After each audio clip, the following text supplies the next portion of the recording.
بسم اللہ الرحمن الرحیم الحمدللہ رب العالمین والصلاة والسلام علی سید المرسلین اما بعد۔ یہ ایک خرافاتی کتاب بہشتی زیور، حکیم الامت مولانا اشرف علی تھانوی جو اپنے سے اپنا القاب حکیم الامت رکھتے ہیں، یعنی امت کی یہ حکیم ہے، تو ان کی امت کیا ہے میں بتا رہا ہوں۔ ان کی ایک کتاب ہے اشاعتی بہشتی زیور کامل، پیج نمبر 223 یعنی 223، مسئلہ نمبر 10 پہ انہوں نے لکھا ہے کہ میاں پردیس میں اور مدت ہو گئی، برسیں گزر گئیں کہ گھر نہیں آیا، اور یہاں لڑکا پیدا ہو گیا اور شوہر اس کو اپنا ہی بتاتا ہے، تب بھی وہ ازروئے قانون شرع حرامی نہیں اسی شوہر کا ہے۔ البتہ اگر شوہر خبر پا کر انکار کرے گا تو لعان کا حکم ہوگا۔ ازروئے شرع کا معنی کیا ہے؟ یہ شریعت مصطفی ہے؟ نہیں، یہ ازروئے شرع یہ اپنی شریعت لوگ نکالتے ہیں، تھانوی دیوبندی شرع، اس لیے کہ رسول اللہ صلی اللہ علیہ وسلم کے دین کو انہوں نے سب توڑ مڑوڑ کر کے اپنا مسلک بنا لیا۔ پہلے مسلک 4 بنایا گیا، حنفیت، شافعیت، مالکیت اور حنبلیت۔ اس حنفیت میں قادیانیت، بریلویت، دیوبندیت، تبلیغیت بنائی گئی، تو ازروئے شرع یہ دیوبندیت کی شرع ہے۔ اور برسیں گزر گئیں، مدت گزر گئی، یعنی 2-4-10 سال سے نہیں ہے، برسیں گزر گئی، 2-4-10 سال سے نہیں ہے نا، اور وہ اسی کا حرامی نہیں ہے، تو یہ تو زنا کرنے کی پرمٹ بانٹتے ہیں۔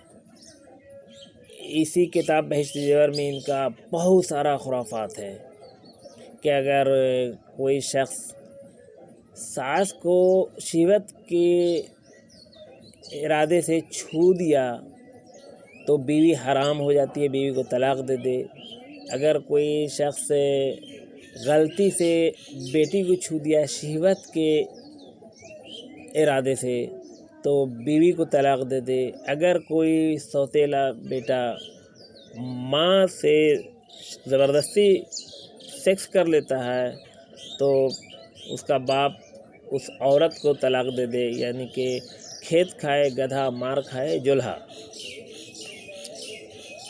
خواہش نفسانی پوری کرے گا کوئی اور طلاق پڑے گی کسی اور کو، یہ ظالموں کا ظلم ہے، اس کی کوئی انتہا نہیں۔ بہشتی زیور یہ نہیں ہے بلکہ شیطانی زیور ہے۔ یہاں تک کہ انہوں نے بہشتی زیور میں لکھا ہے کہ اعلی تناسل میں، یعنی کہ مرد کا جو نفس ہوتا ہے جسے ہندی میں لنگ کہتے ہیں، سیکسول آرگنس، تو سیکسول آرگنس میں موٹا کپڑا لپیٹ کر کے کرے، یعنی موٹا کپڑا مطلب کہ وہ بوڑا لپیٹ لے جوٹ کا، اب بوڑا لپیٹ لے یا پورا بسترا لپیٹ لے اور کرے، تو کیا عورت کی وہ شرمگاہ نہیں، پہاڑی کا درہ ہے یا گھاٹی ہے ریلوے گزرنے کی، کہ جس میں وہ بوڑا لپیٹ کر کے اور اپنے اعلی تناسل میں بوڑا لپیٹ کر کے اور داخل کر دے، جیسے کہ گھاٹی میں گوفا میں ریلوے داخل ہو جاتی ہے۔ تو ان کو یہ کچھ نہیں بجھایا لکھتے میں کہ اعلی تناسل میں یعنی اپنے خاص عضو میں موٹا کپڑا لپیٹ کر کے داخل کر دے تو عورت کی کہل ہوگی۔ اور یہ کیا گندگی نہیں ہے؟ یہ بے حیاپن کی حد نہیں ہے؟ یہ کیسے لوگوں میں مولانا کہے جاتے ہیں، کیسے ان کو لوگ جو ہے اسلام پہ چلنے والا اور اسلام کا سپورٹر انہیں مانتا ہے، یہ تو خارج از اسلام ایسے کر کے ہو جاتے ہیں۔ اس پہ قوم مسلم کو غور کرنا چاہیے اور اندھا بھکتی سے بچنا چاہیے۔ دیکھیں میں مسلم برادری سے تمام سے اپیل کر رہا ہوں کہ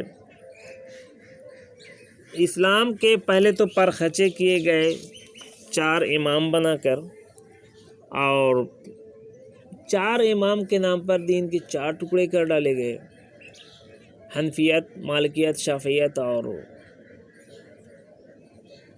احمد بن حنبل یعنی حنبلیت۔ اس کے بعد حنفیت کے بھی کئی ٹکڑے کر دی گئے، قادیانیت، دیوبندیت، بریلویت، جماعت اسلامیت یعنی مودودیت، دعوت اسلامیت، تبلیغیت۔ تو میرے کہنے کا مطلب ہے کہ تمام لوگوں سے میں گزارش یہی کروں گا کہ اس کتاب میں جو لکھا ہے اس کے مطابق یہ انسان جاہل، گنوار اور دین کو پھوڑنے والے ہیں۔ اب بتائیے کہ برسیں گزر گئی، صدیاں گزر گئیں، زمانہ گزر گیا، وہ پردیس میں ہے اور پھر بھی لڑکا اس کا ہے، تو کیا وہ SMS سے منی آئی تھی؟ جو انسان کا بیج ہے تخم، وہ کیا ڈاک سے آیا تھا؟ عورت کے حمل میں ڈال دیا گیا تھا؟ یا پھر ڈاک ہی سے نہ کہا جائے گا کہ وہ وہاں سے بھیجے ہوں گے پیک کے ٹیوب میں، اور یہاں آ کر کے نرس ٹیوب کو اس میں اونڈیل دی ہوگی، اس لیے وہ کہہ رہا ہے کہ میرا ہی یہ بھائی ڈاک سے بھیجا ہے، تو انہوں نے اپنے شکم میں اپنی شرمگاہ سے پرویش کرا لیا ہوگا، داخل کرا لیا ہوگا، اور اگر وہ انکار کرے تو لعان کا حکم ہوگا، اس لیے کہ اس نے ڈاک سے بھیجا ہے، فلپ کارٹ سے، کورئر سے بھیجا ہے، اور ابھی انکار کیوں کر رہا ہے؟ تو بڑے بڑے گندے گندے گھنونے حکم اس میں اور مسئلے اس میں اپنی طبیعت سے گڑھے ہوئے ہیں۔ یہ شریعت کے بالمقابل نئی شریعت ہے، اس سے تمام لوگوں کو بچنا اور گریز کرنا چاہیے۔ باقی واللہ اعلم بالصواب۔